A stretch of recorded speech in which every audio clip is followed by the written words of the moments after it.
Hi, everyone. Welcome to the Meet the Trainer with Kathleen Macferran. This is the Meet the Trainer for the Wisconsin International Intensive Training that is run by the Center for Nonviolent Communication and the trainer team, which Kathleen Macferran is part of.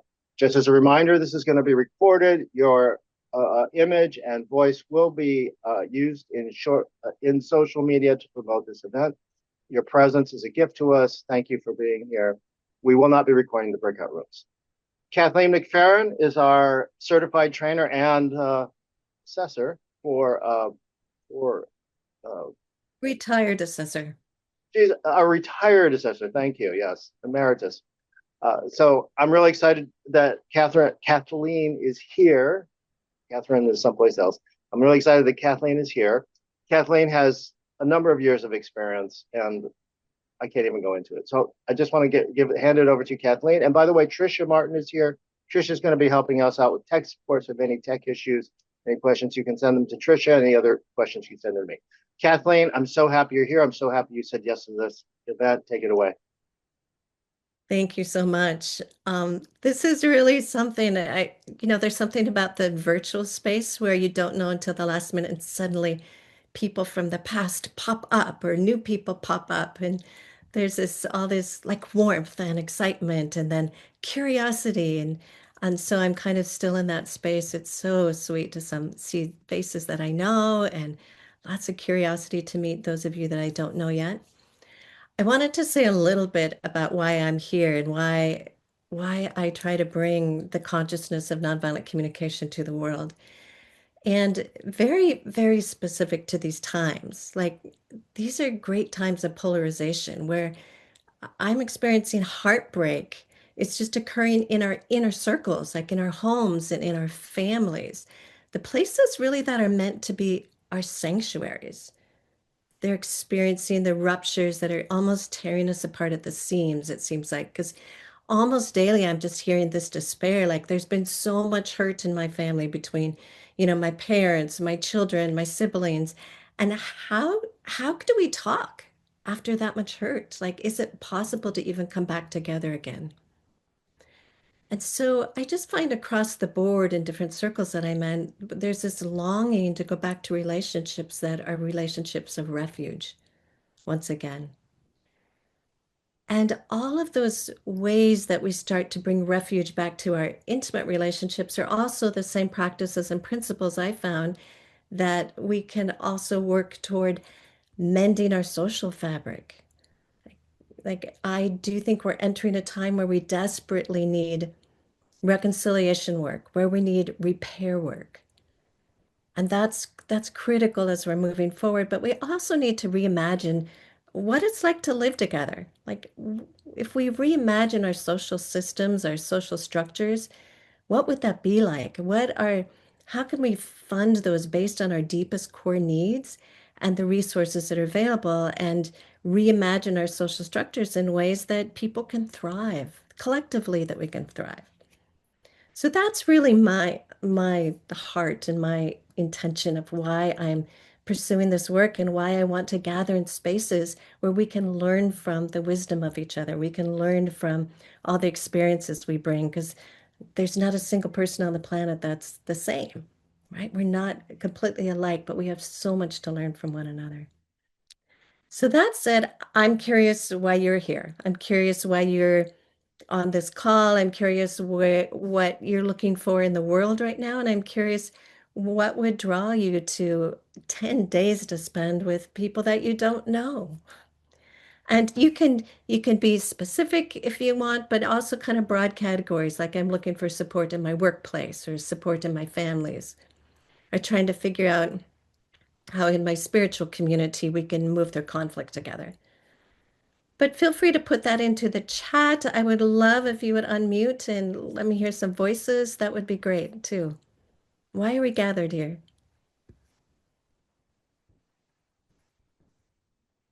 Yeah, Kat. Hi, Kathleen. Well, I think I wrote this to you specifically. I have been involved with MVC since probably 2003. And it felt like a real hand in glove to me with playback theater, which I had been involved with since 1990. And playback to me was embodied empathy. And NVC took it into more of a way of bringing our thinking and heart together so that we could be empathetic communication wise. And in the last 5 years, 6 years, I've gone through the death of my mom, the death of my third husband, COVID, uh, reconnecting with a wonderful man, remarrying and moving to New Mexico, northern, very rural, building an off grid house. And about 6 months ago, I woke up and I just noticed I felt so hungry and empty. Even though my life is full of love with children and grandchildren and friends, I realized I'm not done yet. I am not engaging with the world again like I used to, which I was Mm. always a big part of my life, doing trainings and being very out there. So I am going to do a leadership workshop for playback in June. And when I got this email from Kathleen about this, I thought, oh, perfect. Because I'm thinking of myself as a vintage car in really good shape, but my battery's dead. And so I need a jump start. Mm. And both of these, I think, will hold that energy for me, reconnect me, reinvigorate me to reemerge, reengage, and reinvent myself in terms of what am I going to do out in the world. And I have some focuses that are very near and dear to my heart, but that's enough. Thank you. Wow. Thank you, Kat. I'm deeply moved by we bring all of this life learning and experiences that have shaped and changed us, is what I'm hearing. But also like, how do I want to be shaped and changed in this moment, and that conscious engagement with the recharging that so many of us desperately need now. That often happens in person, and when we get mirrored, our strength and our beauty gets mirrored back when we're in community, and to explore that in safe company. So thank you so much. Thank you. And Mary and I saw in the chat too that you're like from Canada. Yay! That looking at ways to how can you support this gathering, a community that's really sacred ground. So excited to read that as well. I Thank I you. can Yeah, talk go ahead. too. Please Yeah. do. Yeah. Please do. Yeah, I was lucky enough to do a workshop with Marshall Rosenberg years and years ago. And then through my career as an instructor of adults, I always brought it into my classes, even though I'm not trained, but like talk it, introduce it to people through at the university level as well as high school completions, adults who are completing high school. Um, and I retired 2 years ago, and I'm just feeling like, what's my purpose now? And I've been called to be the loving presence, like that's what, especially in these times. I live in Wisconsin, we're close to Minnesota, there's a lot going on right now in Madison. And I'm gathering with people who are interested in this and knowing how to be peaceful, peacefully resist or peacefully be in community with others and try to understand each other is really important to me right now. So that's it. Thank you. Thank you, Jill. You're my neighbor Mhm. then. I'm on the other side of Wisconsin. Oh, Um, good. like just like hearing that, that retirement and how do I reimagine myself, but we can't do that separate from how do we imagine our communities and our world, especially when there's so much change right now. Right? So I love that weaving the who am I in this world at the same time I'm being shaped by the world, and how can I shape the world as well? I I appreciate all of that. And Teresa Senior exploring the possibility of attending to become more confident in MVC skills. Yeah. And I appreciate that I think of nonviolent communication as it's a way of life. It's how do I want to be in the world, rather than a technique or um, it's something that we like, it supports us in showing up authentically. So it will be move through each of us differently. And I don't know any other way to stay deeply connected to that than to really be in community. So I'm I'm appreciating that just this is a space where we can like lean into and integrate what are the principles, what are the practices, which ones really fit in and align with who I am, and which ones might be different. There'll be so many different principles and practices offered. So thank you for that.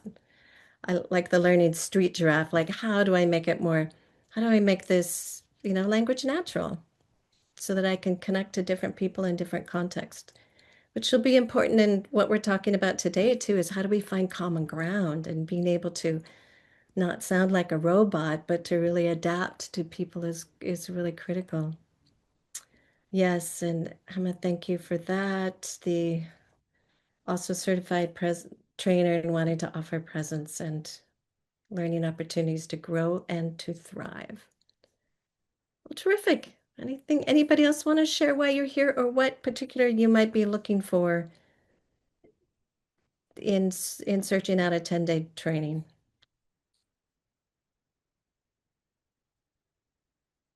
Luke raised his hand. Oh, I didn't see it. Please look unmute and we'd love to hear what you have to say. It's still muted.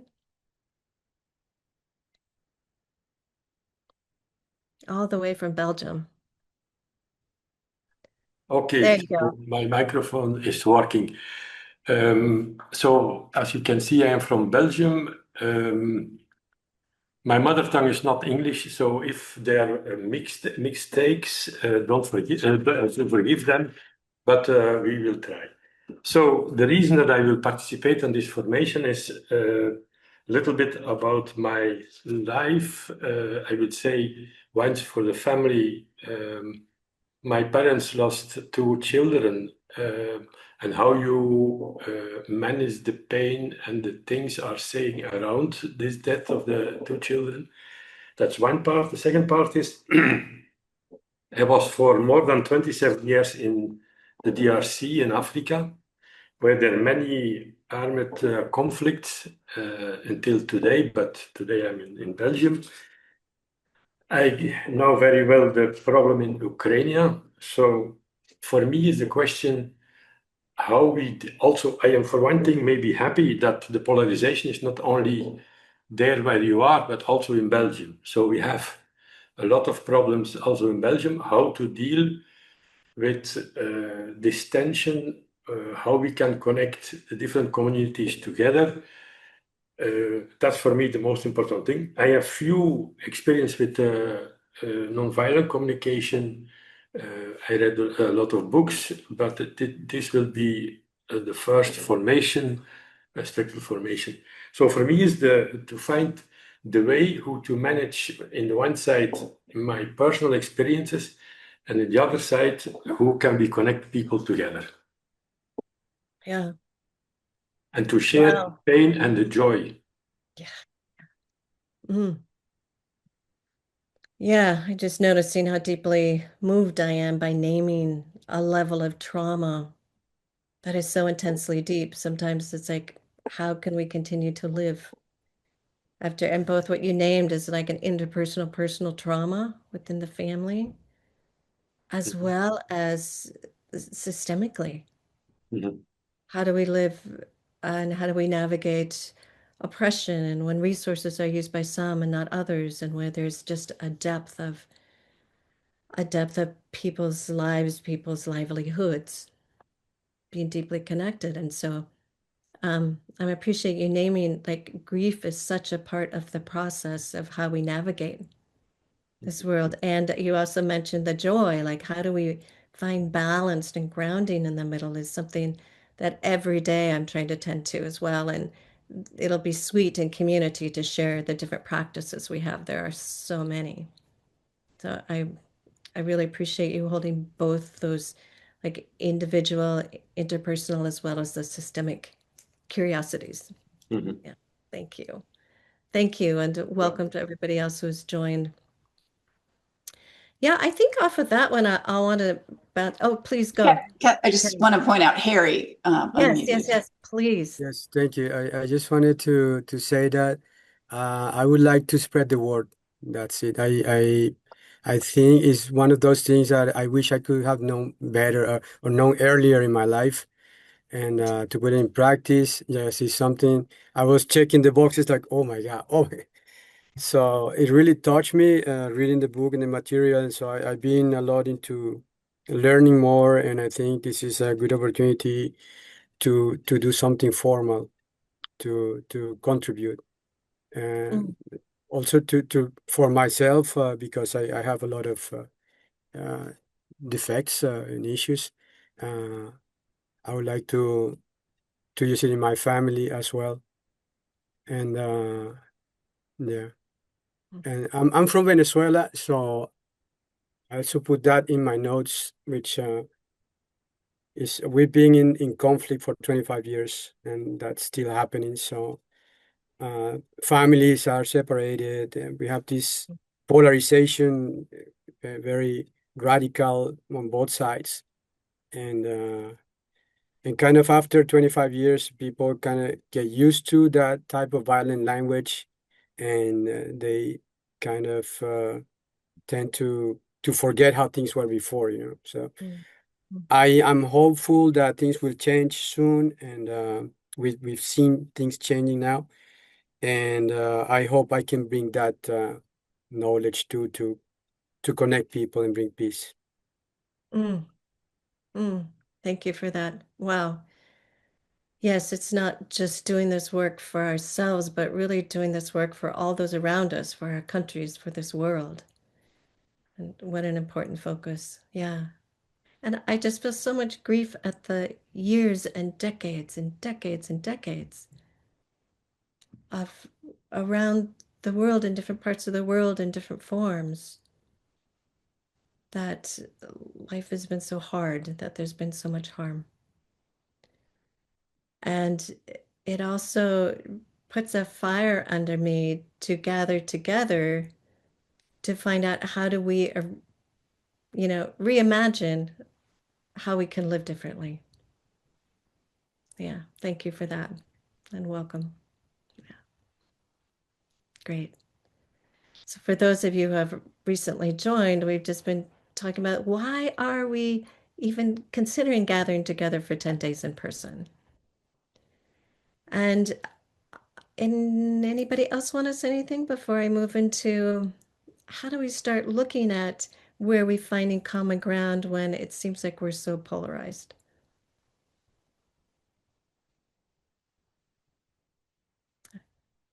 Okay. Then why don't we go to that place of what happens when there's such a gap in understanding? When it seems like one person's on one planet and somebody else is on another planet, particularly in our own families, right? In the places where we grew up together, we shaped each other, we were changed by each other. And one way I like to think of all of this work, I really don't want to take it so seriously. Like, well, we have to do it this way, or there's an element of curiosity and play that makes this work come alive for me. And so if you enjoy like puzzles or mysteries or escape rooms or treasure hunts, do any of you like enjoy those kinds of things? Because if you do, I think you'll be in good company when it comes to how do we find our common ground? Because as radical as this may seem in nonviolent communication, there's actually an assumption that every person on the planet shares this common ground, these universal needs, that they drive us. They're behind our words, they're behind all of our actions, they're behind all the choices that we make, they're behind how we spend our money, how we use resources, how we interact with each other. And so the idea is let's play with how do we crack that code to find that common ground just a little bit here. So if you're willing, if there's something near you that you can grab, it's just an object of some kind, whether it's your phone, glasses, a cup, I don't know, something, if you can put something in your hand, and now imagine that there's something that you really treasure in life, and this symbolizes it. So it could be, maybe you really treasure love, maybe you treasure safety, maybe you treasure collaboration or protection. Um, Maybe it's your health or your families, or maybe creativity. Whatever it is, find something that you treasure and just imagine that this is it. And now I'm going to invite you to take this and put it out of reach somewhere where you can't get to it.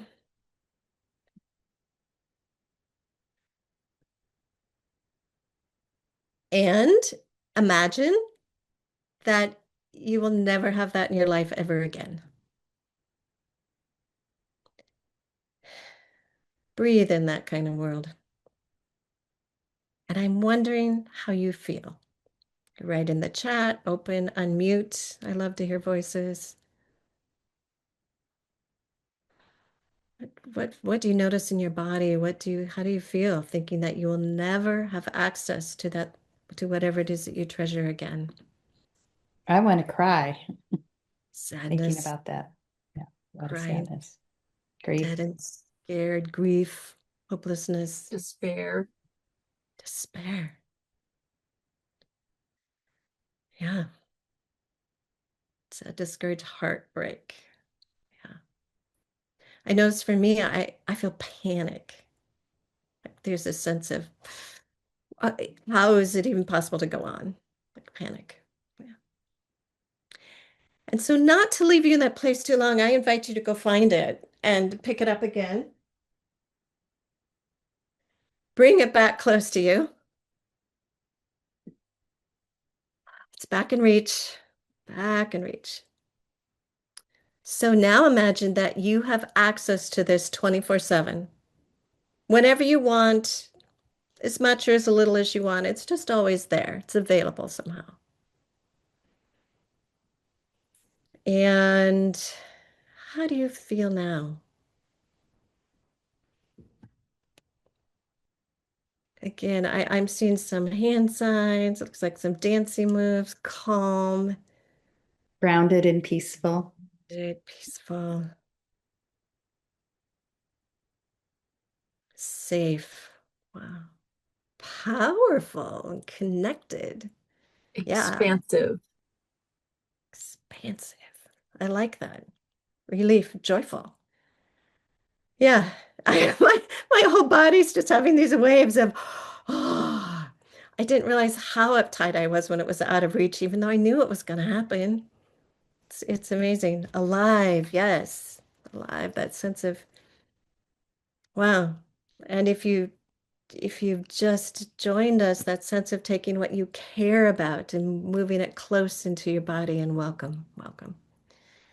Yeah, and notice nothing changed on the outside, right? That what we cared about, it was like our perception is what we care about out of reach is what we care about in reach. And are you willing to say what it was that you put out of reach that you cared about either in the chat or just online? Like for me, it was a sense of collective well-being that I was using. What else was it that you cared about? Yeah, for me, it was family. Family. Collaboration, creativity, compassion, curiosity. Sweet, sweet, sweet, sweet. Creative expression and safe sanctuary. Mm, mm. Connection to people and nature, yes. Secure. Safety, physical and emotional. Yeah. Yeah. Nurturance. Uh-huh. Great. Trisha, I don't know if you've got it. Is it possible to share that handout soon? So all of these nurturance I see too, all of these qualities of life that we so treasure, um, there's kind of a phrase we use in nonviolent communication, these universal human needs, that this is what we, that the assumption in this work is that people all across the planet, regardless of age, race, gender, sexual orientation, religion, kind of movies you watch, food you eat, like all of that, underneath it, we all care about these things of life. So in your chat, there's a needs wheel, but can you also share your screen, Trisha, and just show it? Yeah, if that's a possibility. That that this is what we're trying to find. This is our common ground. This is what we're going toward when we're trying to crack the code. That even when we have these crazy ideas that are very different, like I live in Wisconsin and a lot of people here have guns, and for them, it's an opportunity for safety. And for others, they don't want guns because it's the connection with people and the lack of the threat that creates more safety. So we're still going for safety, all of us, but we have different strategies to do it. And sometimes those strategies are in conflict. So when we're talking about world conflicts, when we're talking about interpersonal conflicts or conflicts within ourselves, it's like, what are the strategies that we're using to try to meet these beautiful needs? That might be meeting some needs at the expense of others. So that's part of our cracking the code. So So I'm ready to share the document, Kathleen. I just didn't want to interrupt you. Oh, yeah, no, please share it. Okay. Okay. Share it. And this is a beautiful picture created by Jim and Jory Mansky trainers, and it's just a picture I like. It's just some of the words that we use for this quality of energy that are our beautiful human needs. So you can see they're in different categories. We need needs for empathy and connection and closeness, and we need protection and safety. We need all the things for survival, clean air, clean water, nothing to take for granted there for sure. We also need autonomy and choice and have power in our own lives. We all need that. We all need some sense of meaning and purpose. How much we can flounder and be lost without it. So these will be some of the things that we play with every day and throughout the day while we're at the IIT is how do we actually tend to these needs in a way that also cares for our personal and collective well-being? Okay, thank you, Trisha. Now, if we're looking to crack the code, now we know what we're going for, right? So one clue that we can find out is if we're talking with somebody and you notice that maybe they're very agitated or maybe they're very excited, but just trying to pay attention to their feelings. Do you remember the feeling of putting something out of reach? And the feelings that we often associate with uncomfortable, like I'm scared, I'm panicked, the despair, the sense of loss. When I have those feelings within myself, or I'm guessing someone else has those feelings, when I'm cracking the code, I'm going to try to search for what do they think is out of reach or being threatened if they're feeling panic. Like that's my first clue as well. They're looking for something that they don't think they have or that's going to be taken away from them. Or if they're feeling excited and joyful, and they're probably celebrating something that's close and they just want to share that kind of joy. So that's the first clue, is how might they be feeling? And I'm trying to make a guess, trying to connect with them, because then I know what to go looking for. Either needs that are not met or needs that are satisfied in the moment. And a second clue in trying to crack the code to what's our common ground is to realize that there's a difference between the actual need itself, like in my example around guns, like the actual need is safety. And if you think of safety and love and meaning and purpose, those are really kind of vague concepts, right? It's just a certain quality of life that is alive in us. But it's not attached to any person, place, or thing. So to bring it into the world, we give it form, we put it into a strategy, we turn it into a particular specific action or way of living. And I want to make a distinction between the strategy somebody's chosen and the need that they're trying to meet through that strategy. And so in cracking the code, I want to look at what they're doing. So maybe someone is stealing food. That's their strategy, but what do you think the need is behind that? Somebody want to shout it out, put it in the chat. Sustenance. Sustenance, yeah. Yeah. Food, possibly. That would be the first one that comes to mind, right? Sustenance, food. Could be a Maybe need for belonging. could be a need for belonging. Do you want to say more about that?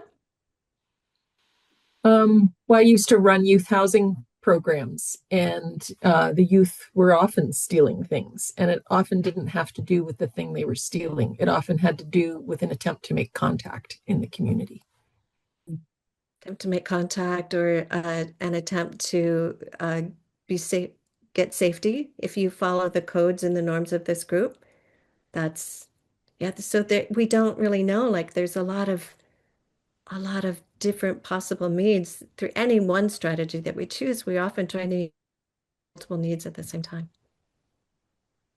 And so when I'm trying to connect with someone, I just want to start asking myself, well, if they had that, if they had the food that they were stealing, or if they had the guns around the perimeter, or if they had the even like our justice system that we have, our retributive system. If we chose to arrest people and detain them, like, it's just a strategy to meet what needs. So I like to ask myself, oh, if that person had that, if my if my father said, I'm cutting you out of my will forever and ever, if that happened, what might he be looking for? That's the question I ask myself to crack that code, to try to figure out what the common ground. And sometimes I just come up with another strategy and another, and then finally I land in something. So maybe my father says, I'm cutting you out of my will. And maybe it's a cry for empathy, for wanting some understanding that somehow I've said or done something, or I'm following a different journey in life that doesn't align with his values. So maybe he's wanting understanding for his values. Maybe he's wanting choice about how his resources are used in contributing to the world. Maybe he just wants empathy and understanding. And so often we do that to our loved ones, right? We try to make them feel pain so that they can understand we're in pain. So those are a couple clues to trying to get to the place. What I'm going for is a conversation that's more like, hey, Dad, I know you said that you're cutting me out of your will, and I want you to know that I I fully honor your choices. And I'm curious. I wanted some more understanding about what is it that you'd like me to understand about that.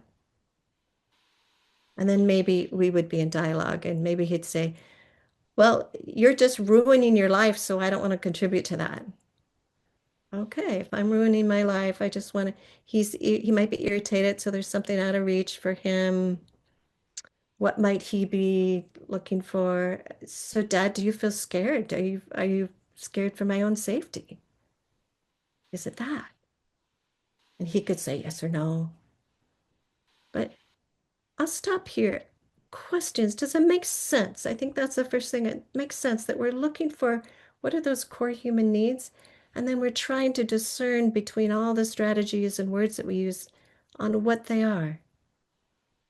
And then we're going to make it more concrete in your own lives here in just a minute. But any questions, responses? I have a No, question. for me, yeah. No, go Yeah, ahead, you go go ahead. first, Harry. Well, thank you. Yeah, Jeff, for me, that was exactly the point. It's like, for me, it was like that moment of realization of, oh, well, yeah, we've been having shallow conversations all the time. We've been just focusing on the shell, on the judging people or judging events, and not getting to to the deep reason behind the thing. So for me, that type of reasoning was what triggered this. Wow, we need to tell people how to express, to properly express what they are feeling, what their needs are. Mhm. Yeah, thank you, Harry. I found that for myself, when I'm just up in the strategies or the judgments, I can get locked in that place for decades. It's embarrassing to say, but it keeps me locked in a spiral that's hard to get out of. And when I've discovered how to drop into the layer of needs, like what is really driving it? What is the very basis and the foundation that is meaningful to me? Then I can make different choices because we can meet every need 1,000 different ways. We just have to be creative. And we're limited, of course, to our resources, our circumstances, our training, but for me, that is how we unlock and get unstuck. Thank you. Kat, what are you going to say? Well, my question is, what everything you've said makes total sense, and I've been, like you, working hard to put that in place in my own life. I have a few dedicated teachers that make it quite challenging, but um, what really stops me cold, and what my question is about, is there are certain things that have happened, especially in the last couple of weeks, that I think, can this even go to that place? Can this even go to the murder of two innocent people and understanding? I mean, on an intellectual level, I say to myself, sure. But on some gut, visceral level, I don't know that I could ever get there. Mm-hmm, So, mm-hmm, yeah, I guess it's not so much. Yeah, it's a question like, how do we do mm-hmm. that? Yeah. And Kat, when you say get there, what is that final place that you wanted to get through? Because you said intellectually, maybe we could attach needs to it, but is the Yeah, getting like there? I could see the the ICE person that killed Alex Preddy. I could see understanding he was terrified, he had a need for safety, he was ramped up, he was traumatized himself, yada yada yada. But I can't quite get to where in my heart I can say I understand that he had a need for safety. I mean, I guess understanding that and letting him off the hook for doing something that I think is immoral are two different things. Yeah.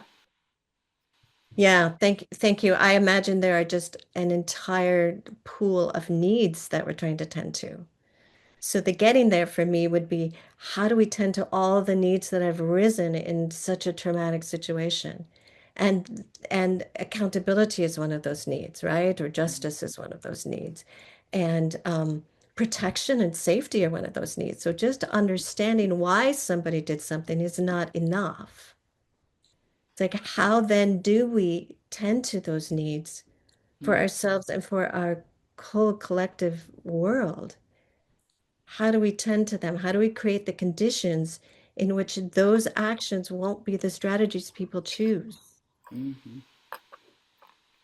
right? Yeah.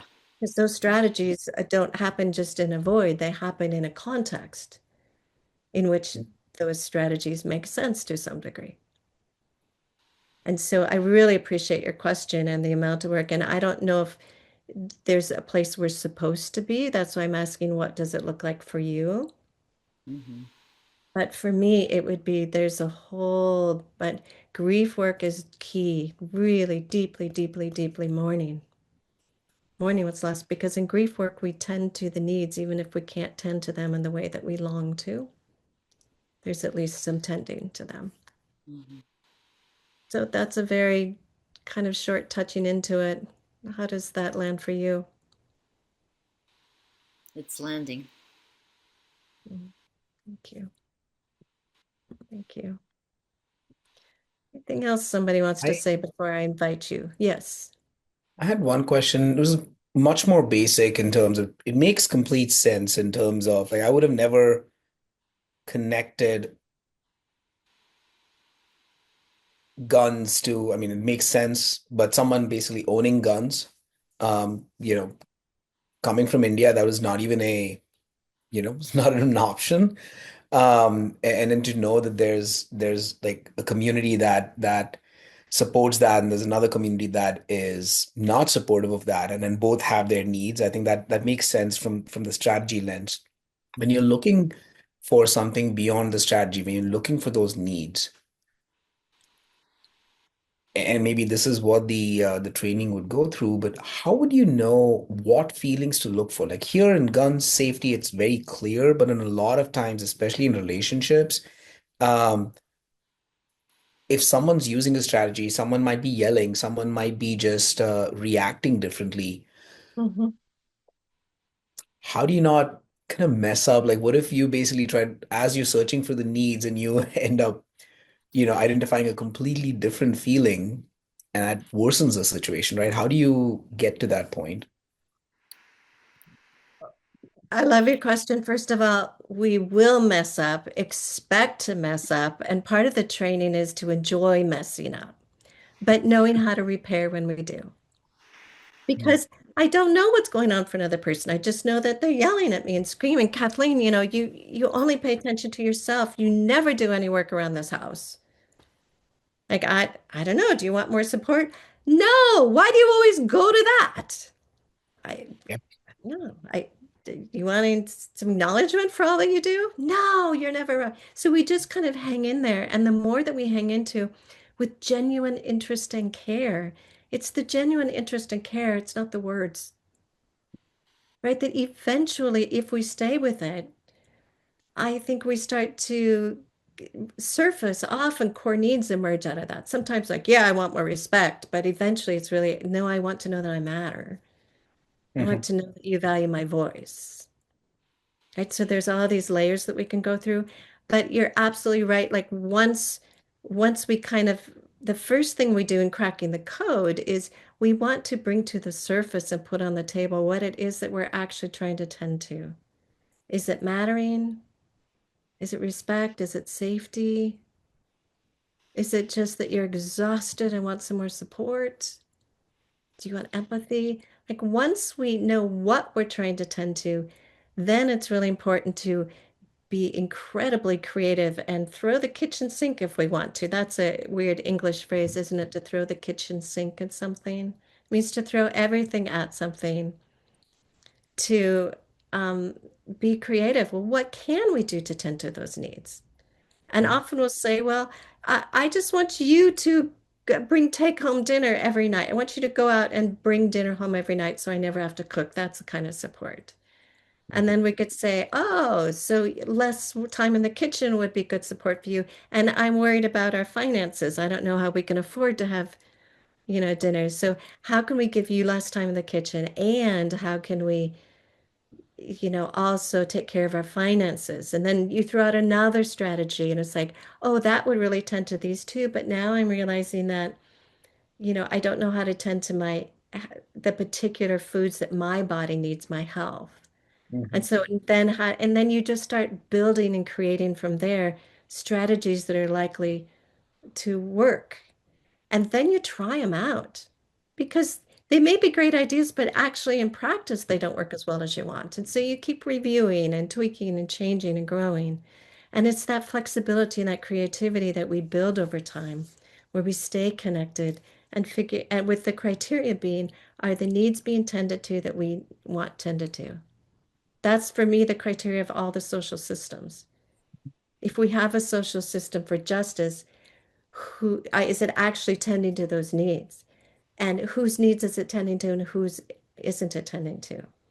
And which are other needs that are now risen because the way we've been tending to it has created more of a mess? So does that kind of speak to what It you're talking does. about? Yeah, it absolutely does. I think what I also realized was at the end of the day, what we're trying to do is essentially shift those strategies and right uh Yeah, to meet those needs. Yeah, that makes sense. yeah. Make it more and more fun. Yeah. Yeah, and then yeah, there's so much I could go into. I'll stop there. Yeah. What you can No, see is, that's helpful. yeah, Thank let's you. let's spend 10 days together. Yeah. I put into the chat, and I'm going to just say it there so you can, is to, if you want to make this concrete for you, is to think of a particular relationship, a particular situation where you want more understanding and connection than what you have. And so just think, maybe it's with your mom, maybe it's with a coworker, maybe it's with one of your children, a friend. And then this, you write out for yourself what needs seem out of reach to you in that situation. Why do you want more connection? What are the needs that seem kind of out of reach that you're seeking to bring into that relationship? And really just kind of listen to your gut on some of that, right? And then what needs do you think might seem out of reach for the other person? Maybe they've said some things, but it's not likely that most people really tell you what their needs are. They usually tell you their thoughts, their opinions, their judgments, their strategies. So just do the cracking the code process. Oh, if they want this strategy, what is it they might be looking for? Or if they have this judgment, when they think that, how might they be feeling and what would they be looking for? And just try to make some guesses around that. And it's just a process to start cracking the code. So if that sounds interesting to you and you want to explore that, I invite you to take a little bit of time to do that. And I'm a little torn because I'm noticing the time too. Why don't we actually take 3 minutes and just explore that? It's super quick, just silently for 3 minutes, and then I'll get to some more questions. Any questions on the prompt?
I invite you to take just another 20, 30 seconds to finish up.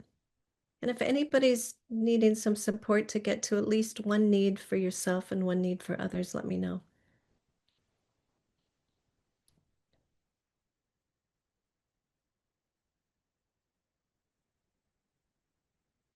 It's kind of late, but Tricia, it might be useful to have the screen up again on the needs. I didn't think of that.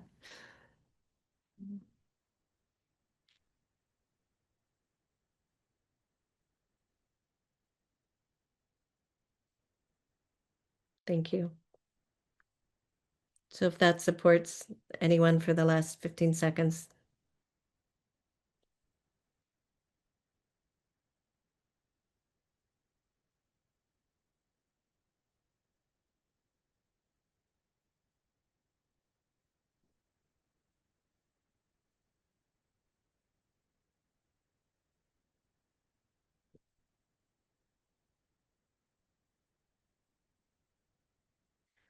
Okay, thank you all. Thank you, Tricia.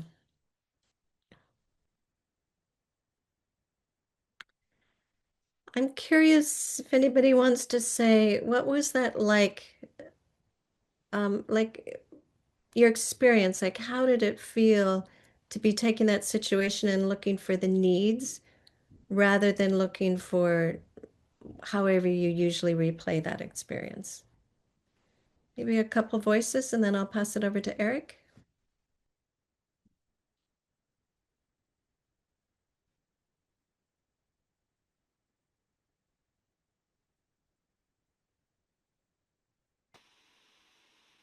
Honestly, when I was thinking about my situation and trying to think, it was an argument that I had with my sister, trying to understand her needs. Like I came up with needs. I'm like, oh, that's not it. That's not it. Maybe that, it was hard. It's hard for me to really emphasize with her or empathize with her, um, what the need was behind that, that interaction. Um, and I'm still, but I think it's really good to try to, solve the puzzle. I mean, obviously it's good to solve the puzzle, but it's helpful in just really thinking about, no, that's not quite right. What could it be? And go through that thought exercise. Mm-hmm. Yeah, thank you, Jill. Just sometimes it's just getting our place in our bodies into a place of curiosity. Because until we start engaging with the conversation and start having the other person tell us in their own words what their experience was, it's really hard to know. So I appreciate you saying that. Yeah. Thanks. Yeah. Okay. Luke, yeah. Don't know if it makes sense, but for me, first and foremost, good connection with my deeper self. Yeah, which is good. From there, you can listen better to the other person. Yeah.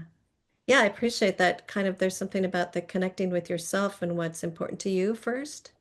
Was that what you mean? Yeah, yes, I think Mhm. that we need, first of all, a good connection to ourselves and believe that in the deepest in myself that we are very good. We are not bad.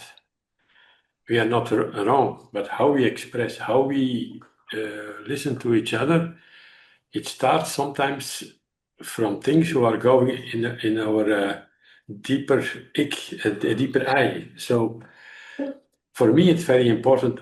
Okay, with the experience, you know yourself a little bit, but at the same time, it stops never to go to the deeper I and start from there. Mm, It's not so easy as I am saying now. yeah.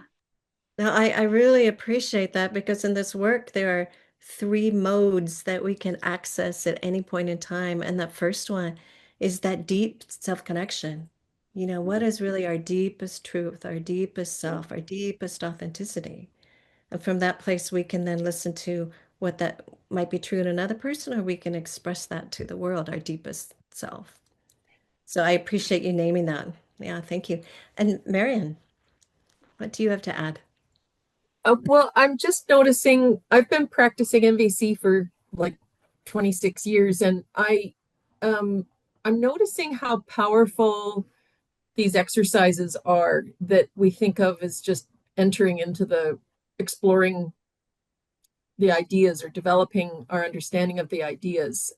I was thinking about a conflict I was in recently, and what I was writing down as needs around accountability and trust and ideas of, for me, I like to use the word sanctuary, but I'm realizing in this conflict that those are just needs that are so dear to me, something that has been achy for a long time, things that I've carried out of my childhood, and that it's not the responsibility of this other person to tend them it's not even possible for somebody else to fully satisfy the depth of that ache. And so I'm really grateful for the opportunity to reconnect with that and think about, how am I taking responsibility for those needs? How am I tending them? What are the strategies I'm exercising to tend them beyond this relationship, rather than putting the full burden of that on another person who I care about deeply?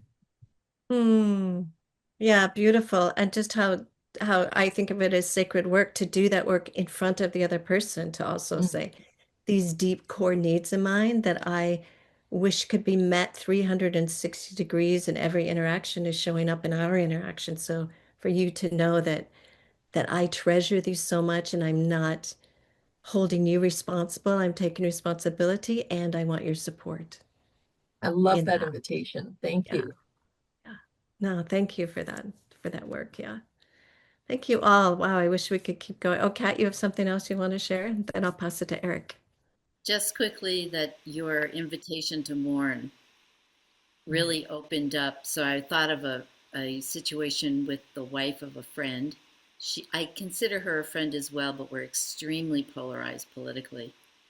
And so the gap between our friendship feels like it's widened. It's cooled off. The warmth isn't there that I enjoy. And so, I'm longing for understanding and being on the same page and a way forward. And then I got to genuine connection. And that's when I said, I'm mourning the loss of this connection, before we realized how polarized we are. We didn't know this until about 6 months ago. Oh, And yeah. then I'm guessing she has the same needs. Yeah. And, longing for those fun girlfriend vibes. But it wasn't until I got to the morning that I actually found what was true. So thank you for that piece. Thank you for saying that. Yes, so often it's the same needs, and sometimes just saying, "Wow, I miss us being able to trust each other. I miss being able to hang out and just let the guard down." And I'm just wondering if that's true for you too. And sometimes we don't need to go beyond that first step. First step is enough. Then life will take us to the second step and the third when it's time. Great. Thank you, Eric. I do want to pass this off to you at this point. Is this maybe an opportunity for people to be asking questions about the Yeah. IIT? Yeah, thanks, Kathleen. Thank you. I'm so grateful that you have chosen to spend your time with us. And because I'm a soccer coach, I'm going to, well, am I? Yeah, anyway. I'm going to invite everyone to just unmute for a moment, just make some noise of gratitude for our trainer here, Kathleen. So if you would just unmute yourself and just Yay! Appreciate it. Thank you. Thank you. Thank you. Thank you. Woohoo! Thank you. I'm so excited. I'm really enjoying just the process of working with the group right now. The team with Kathleen, Trisha's helping us out. I think Michael Christie's still on the call, and we're excited. He'll be joining our core team of trainers. So very excited to have Michael. I think he's still on. I can't see right now, everybody. Yeah, so here's the portion where we transition to more logistics questions. You can still ask anything, and logistics questions. And Kathleen, I think, is going to stay on and answer any questions that might be. So any questions about logistics? We just wanted to remind you, we think it's a good idea to fly in if you're coming from out of town into either, a Milwaukee or Madison airport. And it's about 3 hours, I think, from Chicago as well. So we might recommend you fly in there. And we're going to try to have what we call a heart collaboration Google sheet, where you'll get to share your contact information and say, hey, my plane's arriving at this time. Is there anybody going to be around this time? Or, hey, I'm driving through, I'm renting a car. I have 3 seats in my car. So we hope to launch that in the next week or two so that you'll be able to start connecting with each other. So are there any questions regarding the IIT?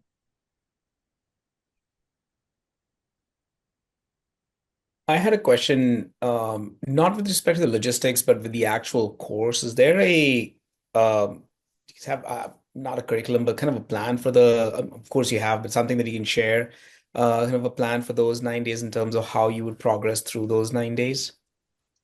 Thank you. Thank you for that question. So is there a plan, an agenda, a roadmap, something like that, Venkatesh? That's what you're looking for? Yep. Yeah, I'm going to hand that over to Kathleen to answer. Yeah, there's a certain kind of curriculum of sorts that we move through that was designed by Marshall Rosenberg over a lot of his time and his years. And let's see if I can go off the top of my head here.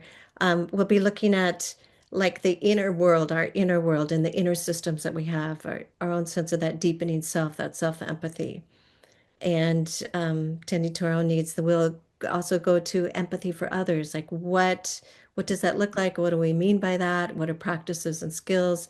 We'll do honest expression. And each one of these kind of has a day. I didn't say that part. A day of honest, honest expression. What does it take for me? That's one of the hardest, still one of the hardest things is how do I really speak my truth in a way that has clarity and care? Clarity and care. And then we'll have a day of gratitude. How do we live from that place of gratitude so that we bring energy into our life and into our relationships and the lives of others, and so that we're really focused on what is working and continuing that. And we'll have a day on mediation, reconciliation work, where we'll learn, a lot of how-to practices around that, whether it's mediation between individuals, interpersonal, or within kind of bigger groups.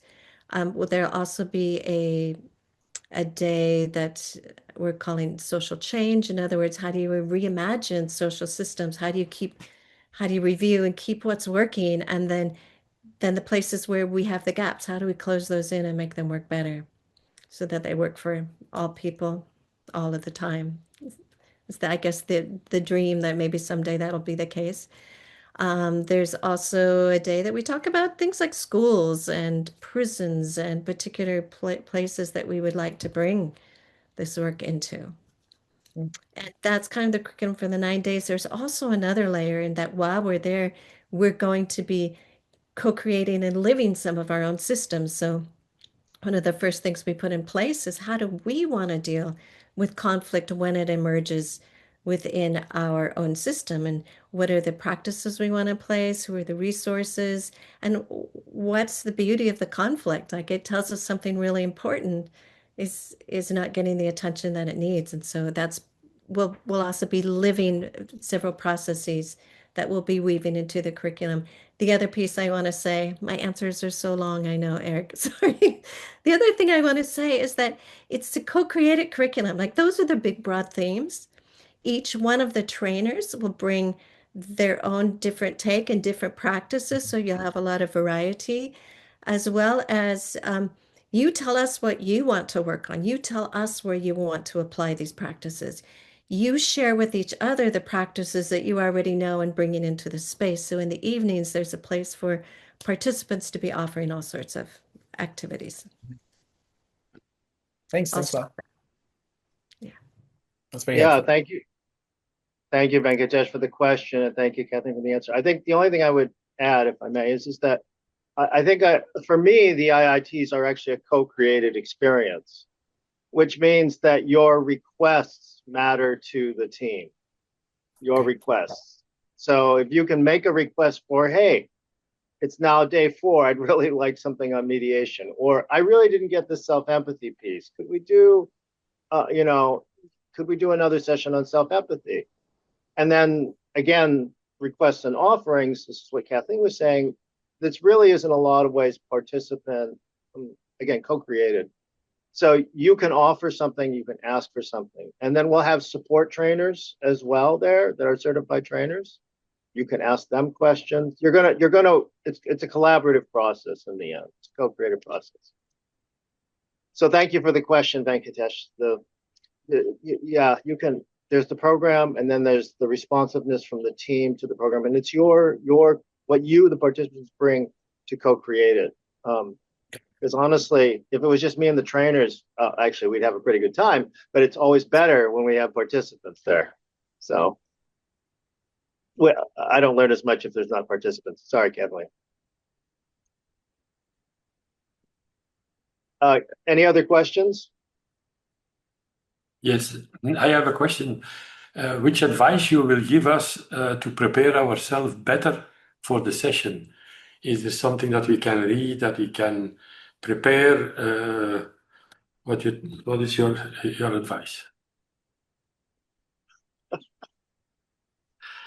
Sorry, I'm laughing. That brings about joy. two about I'm going to throw this over to Kathleen. About 2/3 of the people, usually 60% have had very little NVC experience. So I don't have a good answer for that other than bring things that help you, feel comfortable. If it's a pillow, if it's an audiobook that you like, if it's something that for me is what I would say. I'm going to hand it over to Kathleen for any other thoughts. Luke, I'm hearing it's that your question is really about content too, is how can you prepare yourself Yes, to kind of have a are framework the things before that you we get can there? read before to Yeah, help us to understand.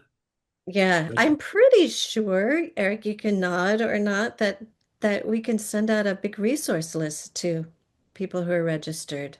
That'll be part of the participant packet that goes out ahead of time. So, That'd be really helpful.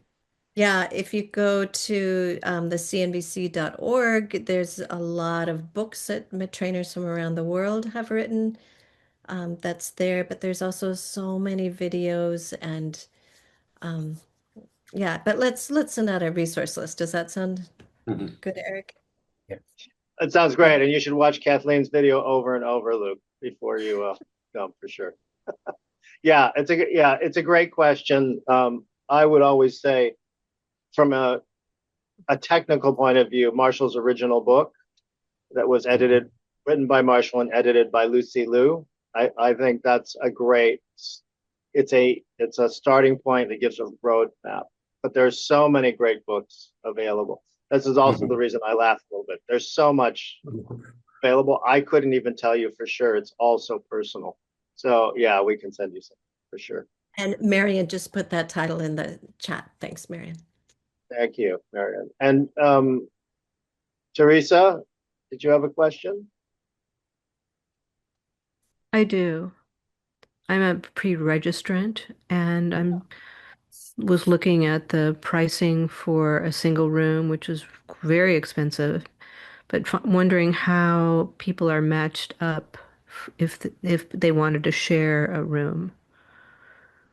Well, there's a couple ways. Ideally, you would specify who your buddy is. We would love for you to bring the person in Oh, I your don't life. have anybody. No, it could be your neighbor who you hate, and they really need MVC. It was going to be a joke, but not a very good one. I'm sorry. So that would be one way. The other way is we'll simply match you up based on on your stated gender and gender. Basically, that's how we do it. The other thing is we can work with you to see if there's a way we can get you into a single room. This venue in particular, we think we'll have space to support people to get into singles. So you can work with me directly on how we can figure out how to make that work for you economically. Okay. So if it's really okay, thank you. If it's really important to you, send me an email and we can have a discussion. Okay, very good. Thank you. Yeah, thanks for the question. And that actually transitions me a little bit into the financial assistance, which is that we're going to do what we can to get everybody in who applies, and we simply need to cover our costs. We need to cover our costs, and that's what the room and board fee covers.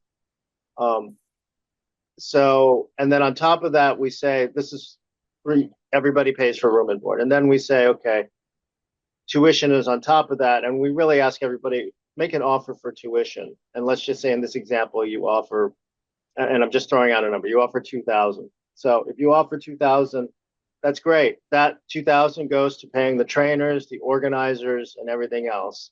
The room and board covers your food, your room and board, and the conference center, and those basic expenses. Everything else pays for salaries. So salaries, not salaries. It's not salaries at all. It's a stipend. So please do, if access is an issue, please use that financial assistance form as a way to do it. And we're trying to go through next week to hopefully we'll make some offers next week. Teresa, is that supportive to you? Was that question supportive to you? That answer? Yes, thank you. I'm just kind of looking at a ballpark for the cost of this. So Got it. it's Okay. Let's and it's have a looking, I mean, I have resources, but you know, are we talking $5,000? Is that it seems really a lot. And then oh, it's a again, you lot know, of there money. Yeah. yeah, but there's a lot being offered too. So thank you.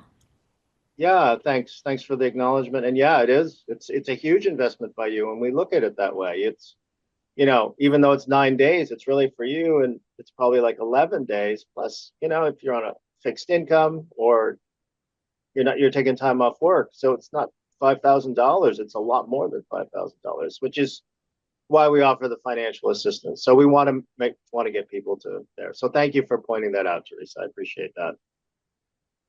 Okay, thank you. Okay. We have just a few minutes left. Is there another question or thought? Eric, this is Marion. I just wanted to flag for people's attention that in the chat, I've posted a link to the Center for Nonviolent Communication website rather, where they have a link to the Center for Nonviolent Communication Resource Library, as well as a link to their partner, the Nonviolent Communication Academy, that has online library and webinars and live recordings and live videos, etc.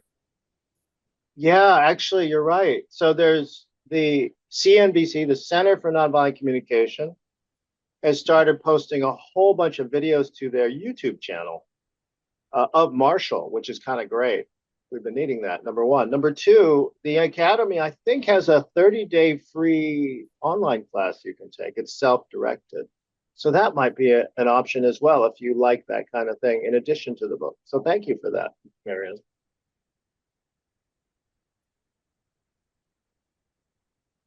Okay.